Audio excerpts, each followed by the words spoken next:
మహ్వాదర్ wolf sanctuary ఇది లాతేహార్ district of Jharkhand లో locate అయి ఉంది. దీన్ని ఇండియాలోనే first and exclusive wolf sanctuary. Major గా ఇండియన్ వుల్ఫ్స్ ని ప్రొటెక్ట్ చేయడం కోసం ఈ శాంక్చురీ అనేది డెవలప్ చేయడం జరిగింది. పలాము టైగర్ రిజర్వ్ లో ఇంటిగ్రల్ పార్ట్ గా ఈ శాంక్చురీ అనేది 63 స్క్వేర్ కిలోమీటర్స్ లో స్ప్రెడ్ అయి ఉంది. ఇది ఆల్రెడీ 1976 లోనే ఈ శాంక్చురీని డిక్లేర్ చేయడం జరిగింది. Indian wolf protection status IUCN red list లో ఎండేంజర్డ్ లిస్ట్ లో దీన్ని ప్లేస్ చేయడం జరిగింది. బట్ గ్లోబల్ లెవెల్ గా వుల్ఫ్స్ IUCN స్టేటస్ ఏంటంటే least concern. But Indian wolf status వచ్చేసి endangered.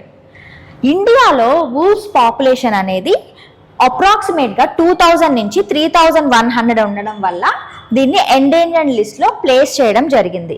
Wild life protection act 1972లో షెడ్యూల్ 1 లో దీన్ని ప్లేస్ చేశారు. సిమిలర్ గా సైట్స్ అపెండిక్స్ 1 లో కూడా దీన్ని ప్లేస్ చేయడం జరిగింది. రీసెంట్ గా మనం చూసుకున్నట్లయితే డైర్ వుల్ఫ్స్ అనే దాన్ని US బేస్డ్ కంపెనీ అయిన కొలాజల్ బయోసైన్సెస్ వాళ్ళు తిరిగి సృష్టించడం జరిగింది. ఈ dire wolves and Indian grey wolves అనేవి 95.5% సిమిలర్ గా ఉంటాయి.